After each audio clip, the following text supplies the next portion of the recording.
जो फिनोटाइप और genotype ratio मिले, वो रेशियो क्या थे, और उस रेशियो के लिए मैं आपको बहुत ही शानदार ट्रिक बता रहा हूँ। यहाँ पे रोनाल्डो का एग्जांपल दिया हुआ है। अब क्या जो रोनाल्डो है वो बचपन से ही फुटबॉल खेलता था?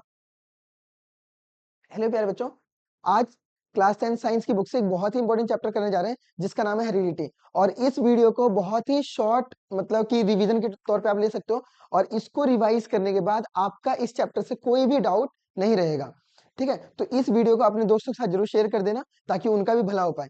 और इसको समझते हैं, ये वीडियो जो है अगर आपने एंड तक पूरा देख लिया तो उसके बाद आपको इस चैप्टर के एक भी क्वेश्चन ऐसा नहीं होगा कि बोर्ड में आए और आप अटेम्प्ट ना कर पाए। ठीक है, तो एकदम ध्यान से समझिएगा, बहुत ही छोटा वीडियो है और बहुत कम टाइम में समझा गया है। ठीक है, तो देखिए सबसे पहले समझते हैं हेरिडिटी क्या होता है। तो the transmission of character trait from one generation to next generation is called heredity. मतलब कि किसी भी कैरेक्टर का एक जनरेशन से दूसरे जनरेशन में ट्रांसफर होना, वही क्या कहलाता है, हेरिडिटी कहलाता है। फॉर एग्जाम्पल, जैसे हमारे पेरेंट्स हैं, उनके आई का कलर अगर ब्राउन है तो वहां पर जो उसका ऑफस्प्रिंग होगा या फिर उनका जो बच्चा है, उनका भी कलर जो होगा आई का वो सेम ब्राउन रहेगा। अगर हम उनके बाल की बात करें कि उनके जो हेयर है अगर वो मान लो करली है, तो जो उनका बेबी है उसका भी जो हेयर है वो क्या रहेगा, करली रहेगा। ठीक है, तो इन्हीं कैरेक्टर्स को हम क्या बोलते हैं, अगर वो एक जनरेशन दूसरे जनरेशन में ट्रांसफर होता है तो हम उसको बोल देते हैं हेरिडिटी। सिंपल था। इसके बाद आता है यहाँ पर different in the character traits between the parents and the offspring is called variation. कि मतलब कि अगर मान लिया ऐसा हो कि उनका एक जनरेशन से दूसरे जनरेशन में जो कैरेक्टर है वो ट्रांसफर ही ना हुए, मतलब कि पेरेंट्स की अगर हम बाल की बात करें वो अगर करली है, और वहां पर अगर जो उनका बच्चा है उनका बाल क्या है, करली नहीं है, मतलब अगर करली ना हो तो उसको हम क्या बोल देंगे कि वहां पर वेरिएशन आ गया। और ये जो वेरिएशन होते हैं वो हमारे दो टाइप के होते हैं। इसके अंदर पहला है आपका सोमेटिक, दूसरा है गैमेटिक। अब देखिए सोमेटिक में क्या होता है, it takes place in the body cell, ये हमारे बॉडी सेल के अंदर ही होता है।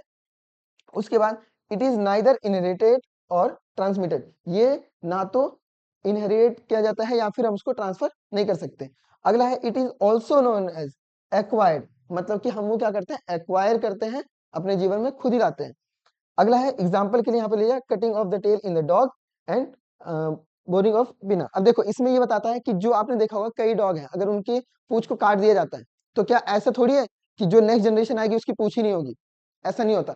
तो ऐसे चीजों को हम क्या बोलते हैं, सोमेटिक वेरिएशन बोल देते हैं। उसके गैमेटिक में अगर देखें, takes place in the gamete और रिप्रोडक्टिव सेल, ये जो पाए जाते हैं वो गैमेट्स में रिप्रोडक्टिव सेल में पाए जाते हैं। Inherited as well as transmitted, इसको हम इनहेरिटेड भी कर सकते हैं और ट्रांसफर भी कर सकते हैं। अगला आता है it is also known as inherited trait, इसको इनहेरिटेड ट्रेट भी बोला जाता है। एग्जाम्पल के लिए ह्यूमन हाइट और स्किन कलर, कि पेरेंट्स की जो हाइट है वही सेम बच्चे में भी अडेप्ट हो जाती है, या फिर उनका जो कलर है वही सेम बच्चे में भी अडेप्ट होता है, तो इसको हम बोलते हैं गेमेटिक। ठीक है, इसके बाद नेक्स्ट देखते हैं।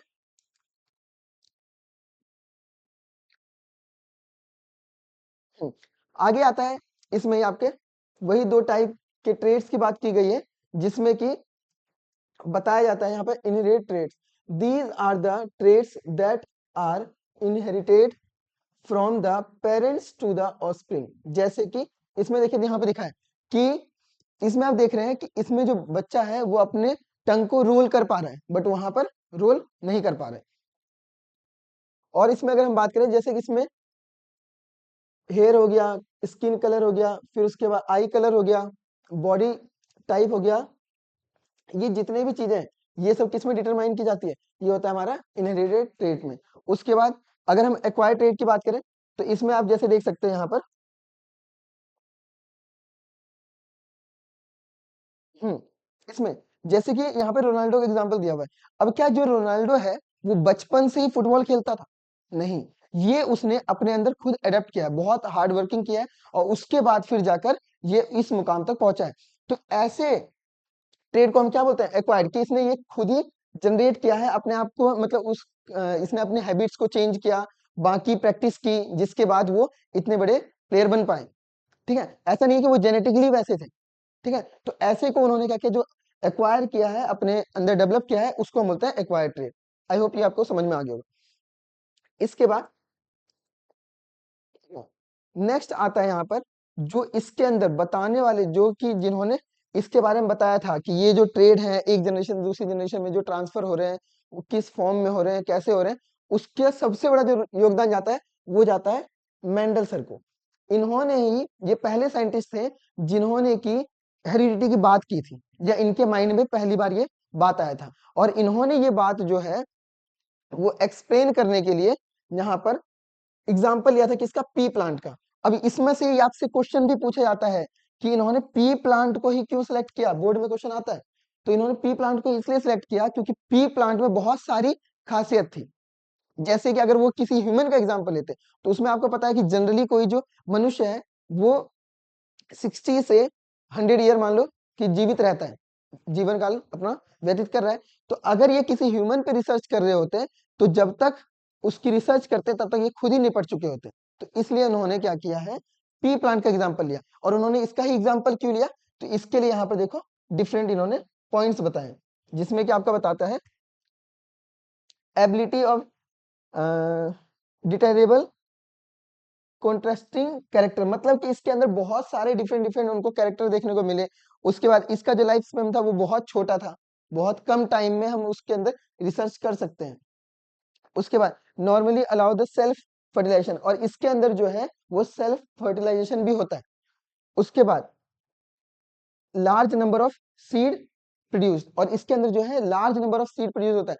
और large number of seed produce होने से क्या हुआ कि अगर मान लो कहीं दिक्कत आती है तो वो वापस उसको चेंज करके दोबारा उस पर रिसर्च कर सकते हैं। उसका इनका लाइफ स्पेन जो है बहुत छोटा, आई थिंक वो 15 से 20 डेज का होता है, जिसमें कि वो ज्यादा अपने आप को कैरेक्टर्स को एक्सप्लेन कर सकते हैं या फिर उनके बारे में बता सकते हैं। इस वजह से उन्होंने पी प्लांट को लिया, और ये आपके पेपर में बच्चों क्वेश्चन आता है।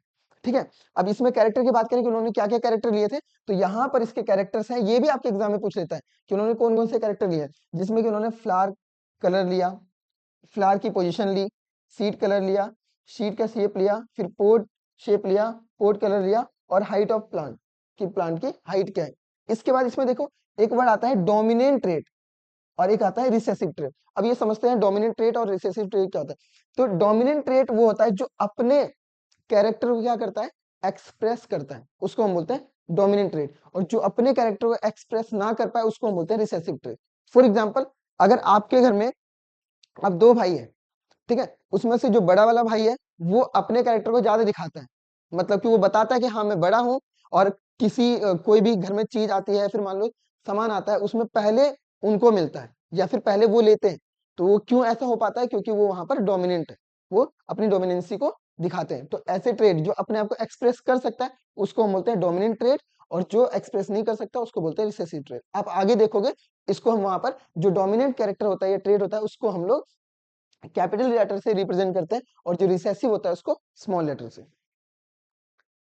अब इसके बाद देखिए इसमें इन्होंने मेंडल्स ने यहाँ पर दो एक्सपेरिमेंट किए थे, एक मोनो हाइब्रिड क्रॉस पर और एक डाई हाइब्रिड पे। अब वो दोनों देखते हैं। प्यारे बच्चों, आपके एग्जाम में इस वाले से ऐसा कोई भी आज तक पेपर नहीं हुआ जिसमें कि उन्होंने इस टॉपिक से क्वेश्चन ना दिया हो। तो इस टॉपिक को बहुत अच्छे से समझना और इसकी प्रैक्टिस करना, विदाउट प्रैक्टिस ये नहीं होगा। ठीक है, तो इसमें देखिए ये क्या बताते हैं, मोनो हाइब्रिड। मोनो का मीनिंग क्या होता है, मोनो का मतलब होता है सिंगल। तो इन्होंने क्या किया था, सिर्फ एक ही कैरेक्टर को लिया था इसमें। एक ही कैरेक्टर का मतलब जैसे अभी आपने बताया मैंने कि उसकी हाइट ले ली या फिर उसका कलर ले लिया या शेप ले लिया, है ना। तो उसमें से किसी भी एक कैरेक्टर को लेते हैं। तो इन्होंने यहाँ पर क्या किया था, सिर्फ एक कैरेक्टर को लिया था, और वो जो कैरेक्टर था वो हाइट को लिया। ठीक है, अब इसमें देखिए समझते हैं इन्होंने बताया क्या। तो it is the cross between two plants which have one pair of contrasting character. For example, a cross between toll P plant, इसको इन्होंने कैपिटल टी से रिप्रेजेंट कर दिया, और जो शॉर्ट है या फिर डॉर्फ प्लांट है उसको उन्होंने स्मॉल टी से रिप्रेजेंट कर दिया। ठीक है, तो इसमें देखते हैं कि इन्होंने क्रॉस यहां पर करवाया कैसे। तो ये है टॉल प्लांट, ये टॉल प्लांट है जिसको उन्होंने कैपिटल टी से रिप्रेजेंट किया। ये जो होता है ये यहाँ पर क्या है, ये है यहाँ पे पेरेंट्स, ये यहाँ पे पेरेंट्स है। ठीक है, इसका इस पेरेंट से क्या मिला, गैमिट्स मिले जो एक सिंगल फॉर्म में कैपिटल टी। उसके सेम स्मॉल टी जो था, इसमें से जो गैमेट मिला वो मिला हमें स्मॉल टी। अब हमने इन दोनों करवा दिया क्या, क्रॉस। अब यहाँ पर जब इन दोनों गैमेट्स का क्रॉस कराते हो तो उससे मिलता है हमें कैपिटल टी और स्मॉल टी। फिर दोबारा से इसका सेल्फ क्रॉस करवाते हैं, तो सेल्फ क्रॉस करवाने के बाद हमें फिर वहां पर से दो गैमेट्स मिलेंगे, capital T small T, capital T small T, और फिर हमने उसका फर्दर क्या करवाया, स्ट्रक्चर फॉर्म किया।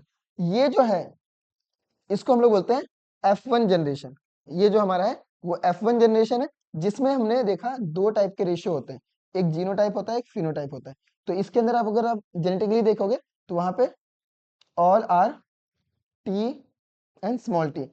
फिनोटाइप देखेंगे ऑल आर टॉल, मतलब कि इसमें जो है उन्होंने ये बताया कि सारे के सारे जो प्लांट थे वो कैसे थे, टॉल थे। इसके बाद F2 जनरेशन में ये जो हमारे यहाँ पर पूरा रिजल्ट आया वो किसका है, F2 जनरेशन का। और ये F2 हमें बताता है कि इसके अंदर अगर हम इसको जीनोटाइप से देखें तो वहां पर 1:2 और फिर 1 आता है। तो इसमें 1:2 का मीनिंग क्या है कि एक जो प्लांट है वो प्रॉपर क्या है, टॉल है, दूसरा जो प्लांट है यहाँ पर दो वो मीडियम है, और फिर एक प्लांट जो है वो शॉर्ट है। ठीक है। और अगर हम फिनोटाइप फिजिकली देखें तो उसके अंदर तीन प्लांट, क्योंकि इसमें जो कैपिटल टी है वो अपने कैरेक्टर को रिप्रेजेंट करेगा, तो ये जो तीनों प्लांट है ये तीनों प्लांट कैसे होंगे, टॉल होंगे। वहां पे ये तीनों प्लांट कैसे होंगे, टॉल होंगे, और एक प्लांट इसमें से शॉर्ट होगा। ठीक है। आई होप आपको इतना समझ में आया होगा, वरना हम इसके लिए अंदर अंदर स्लाइड ले लेते हैं जिसमें मैं आपको दिखाता हूँ कि इसमें एक्चुअल में हुआ क्या।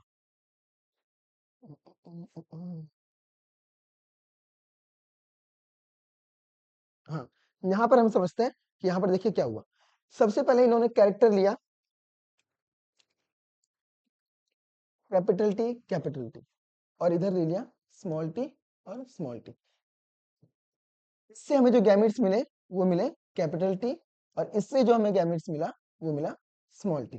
ठीक है। इनका हमने क्या करवाया, क्रॉस करवा दिया, और इससे जो हमें मिला फर्स्ट जनरेशन वो आ गया कैपिटल टी और स्मॉल टी।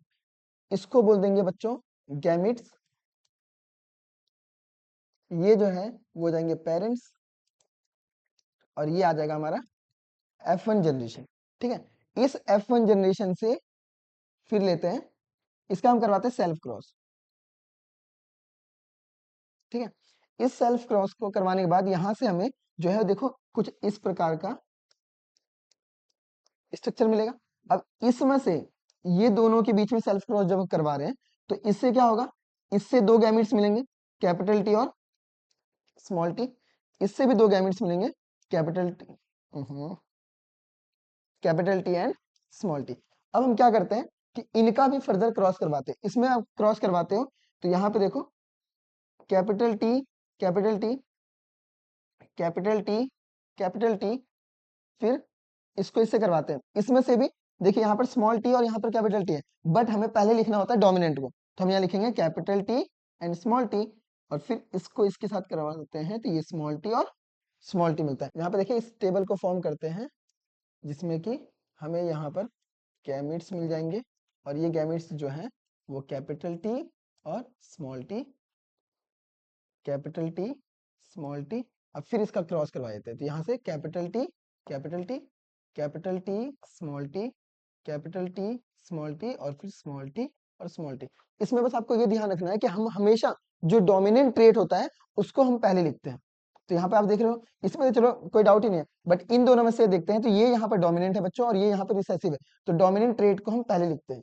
सेम एज इसमें देखो ये डोमिनेंट है तो हमने डोमिनेंट को पहले लिखा, अब रिसेसिव को बाद में। अब इसके बाद हम यहाँ पर क्या करते हैं, दो टाइप के रेशियो होते हैं, एक आता है इसके अंदर जीनोटाइप, और दूसरा है हमारा इसमें फिनोटाइप। तो देखो जीनोटाइप और फिनोटाइप में क्या रेशियो है, तो जीनोटाइप मतलब जेनेटिकली अगर हम देखें तो एक इसमें प्रॉपर टॉल, दो जो है इसमें मीडियम कह सकते हो, और फिर एक जो है वो स्मॉल है। सेम एज अगर हम यहाँ पे फिनोटाइप इसका लिखें, अगर हम यहाँ पे फिनोटाइप लिखते हैं तो फिनोटाइप हमें क्या मिलेगा कि तीन उसमें से क्या है, टॉल है, और एक जो है वो शॉर्ट है, मतलब 3:1 हो गया इसका फिनोटाइप, और इसमें से 1:2:1 हो गया हमारा जीनोटाइप। आई होप ये सबको समझ में आ गया होगा। अब इसके बाद अगला स्ट्रक्चर देखते हैं।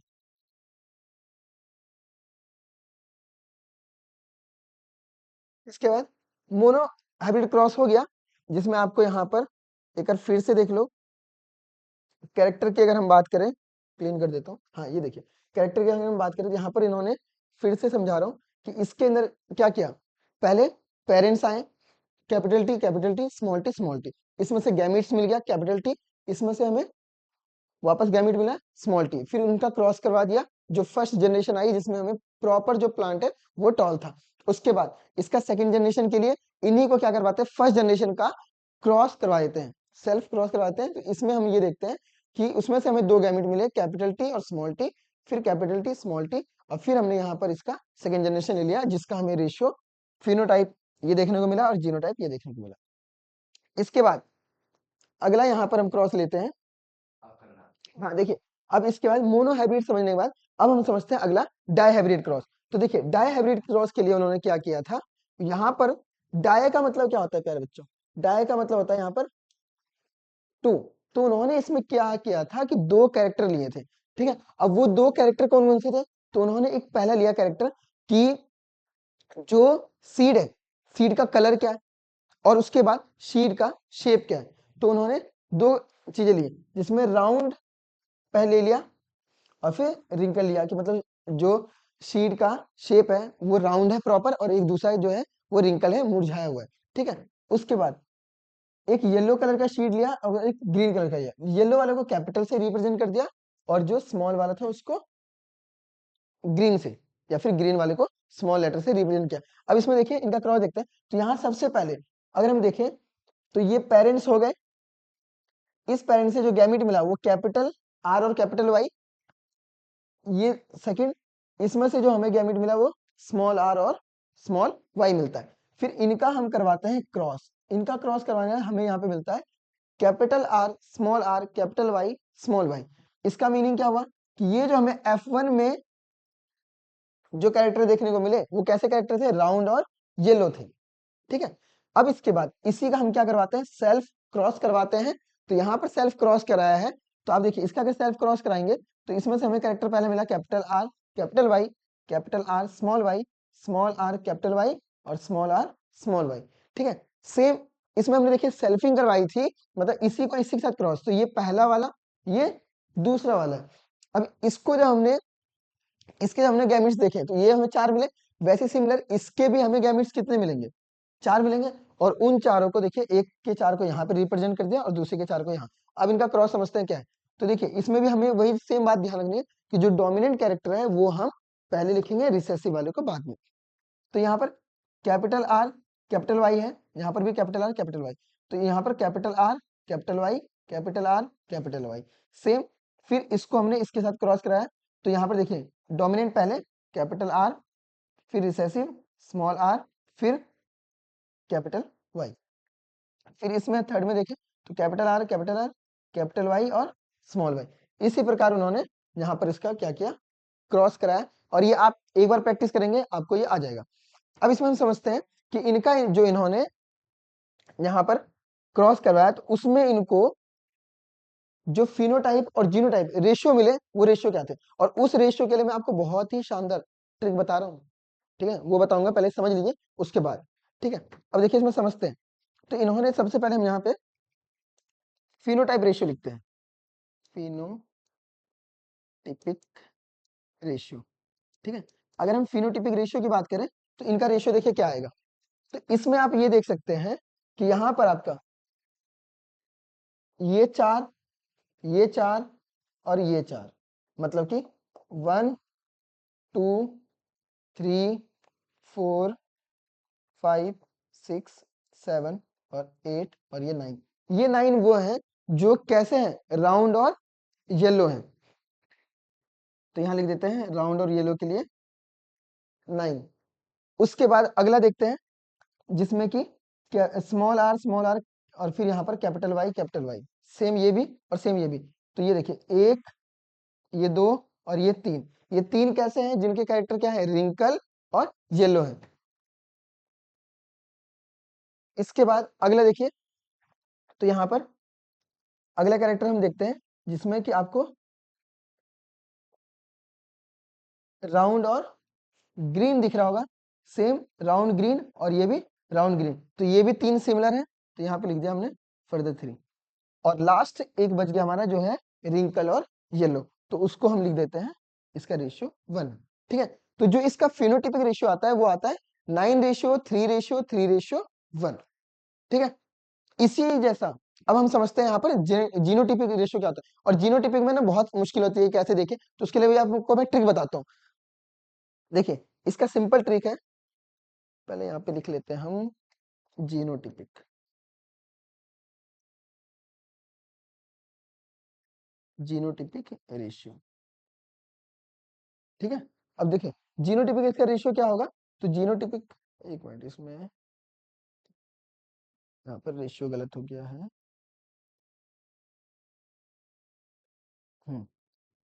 ठीक है, अब देखिए इसमें जीनोटिपिक इसका अगर हम रेशियो की बात करें, तो जीनोटिपिक देखने के लिए मैं आपको इसका एक ट्रिक बताता हूँ, वो बहुत ही आसान है। पहले हम इसको इरेज कर देते हैं। हम्म, देखिए जीनोटिपिक क्या है कि मतलब जेनेटिकली अगर हम देखें तो वो पूरा का पूरा क्या होना चाहिए, प्रॉपर राउंड होना चाहिए और प्रॉपर येलो होना चाहिए, या फिर प्रॉपर राउंड के साथ ग्रीन हो, या रिंकल के साथ येलो हो, या रिंकल के साथ ग्रीन हो। ठीक है, तो इसमें आप देखिए इस पूरे सीरीज में यहाँ पर जो जितने भी हमने बनाए हैं उसमें से एक ये ऐसा कैरेक्टर है, ये वाला, जो कि प्रॉपर राउंड और येलो है, तो इसका मतलब इसका रेशियो कितना हो गया, 1। ठीक है, एक तो हमें पता चल गया। अब दूसरा कैसे आइडेंटिफाई करेंगे, तो उसके लिए बता रहा हूं आपको ट्रिक। इसको पहले मैं मिटाता हूं, फिर बताता हूं मैं। देखिए इसके लिए हम सिंपली क्या करते हैं, यहाँ पर एक निशान लगा देते हैं। आप इसमें ये देख रहे होगे, ये जो निशान लगाया है वो रिप्रेजेंट कर रहा है कि इसमें सिर्फ ये इकलौता एक कैरेक्टर है, जो हमने लिख दिया यहाँ पे 1, और इसका नाम क्या है, राउंड और येलो। अब इसका देखो, ये यहाँ से दूसरा, इसको बस आपको क्रॉस करना है, आंसर अपने आप ही आएगा। फिर यहाँ पर दूसरा अगर मैं कैरेक्टर लिखूं, तो दूसरा कैरेक्टर यहाँ पर क्या हो गया, इसका कलर,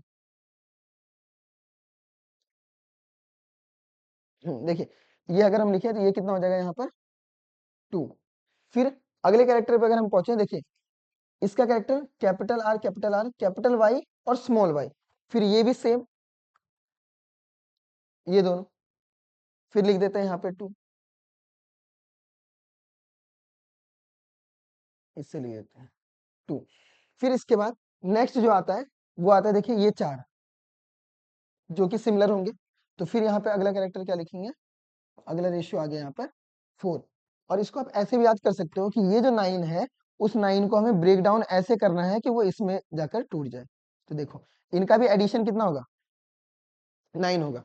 इसके बाद अगला अगर हम देखें, तो ये रह गया था, फिर हमें इसको लिखना है। देखिए अब इसमें ये रह गया था, तो ये आ गया हमारा 1, तो यहाँ पर लिख देते हैं हम। अच्छा, दोनों में यही हो गया ना, तभी दिक्कत हो गई। हाँ, देखिए तो इसका हम लिख देते हैं यहाँ पे रेशियो 1।